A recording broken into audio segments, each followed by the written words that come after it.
basicamente a pergunta é o seguinte, com esse patamar de juros e o mercado, né? A gente queria saber quais os setores que poderiam se beneficiar com essa alta de juros, e aí já tem perguntas assim, os bancos podem se beneficiar, eles vão talvez puxar a bolsa para cima hoje? Por outro lado, a Vale, que fica ex hoje, será que pode puxar a bolsa para baixo? E aí nesse movimento de juros, puxando alguns setores para cima, Vale puxando para baixo, queria saber sua opinião aí também, o que você está vendo para esse pregão de hoje, como você bem mostrou no gráfico, mas nesse contexto de setores e de empresas, Guga.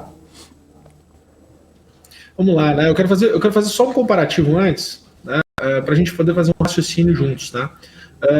Boa. É tudo uma grande suposição a partir de agora, né? A gente vai ter um novo cenário de juros, as empresas, elas querendo ou não, elas, ao longo do tempo a gente vai entender quais são aquelas que vão se beneficiar de fato, tá? Porque também um juro mais alto, né, tem mais margem para toda a cadeia para oferecer crédito, né? Então eles começam a ficar mais acessíveis e aí muda todo o contexto, né? Então, por exemplo, se você falar, poxa, por um lado o juro fica mais alto, o crédito imobiliário tende a ficar mais caro. Mas as instituições financeiras criam mais estímulos, porque como se tem mais juros, né, elas possuem mais margem. Se elas têm mais margem, elas podem distribuir mais, né, somando com programas que possam vir para que a gente tenha toda a retomada da economia. Então, ali na frente, não tem como desenhar 100% como vai ser, tá? Mas dá para a gente começar a traçar alguns cenários e imaginar mais ou menos o que pode vir a acontecer. Por que eu falo isso, Felipe? Porque quando a gente começou a crise lá em 2020, se tu falasse com todos os analistas, todo mundo falaria o quê? Olha, em momentos de crise, historicamente, o que a gente consegue enxergar é que quem se beneficia são saneamento, energia e bancos. Se tu for ver o que aconteceu depois com o mercado, foram os setores que menos conseguiram se desenvolver.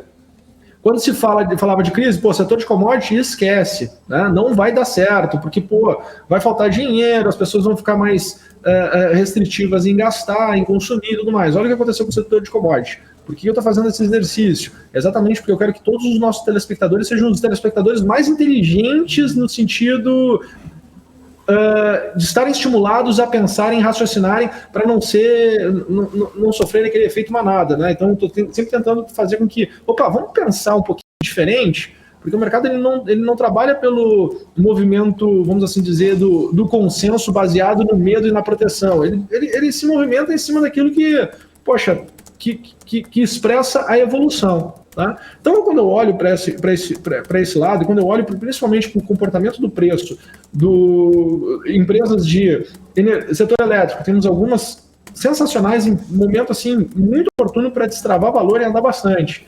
Construção civil, mesma coisa. Malls, mesma coisa.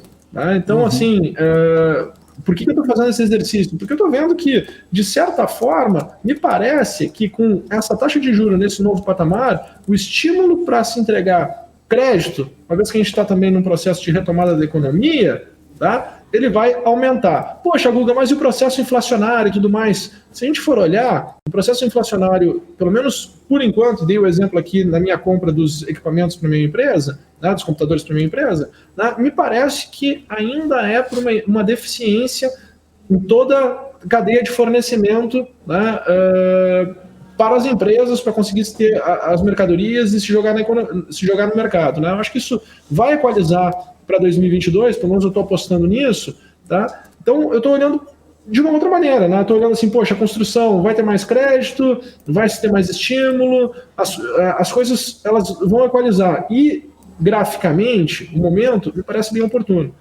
Shoppings, mesma coisa.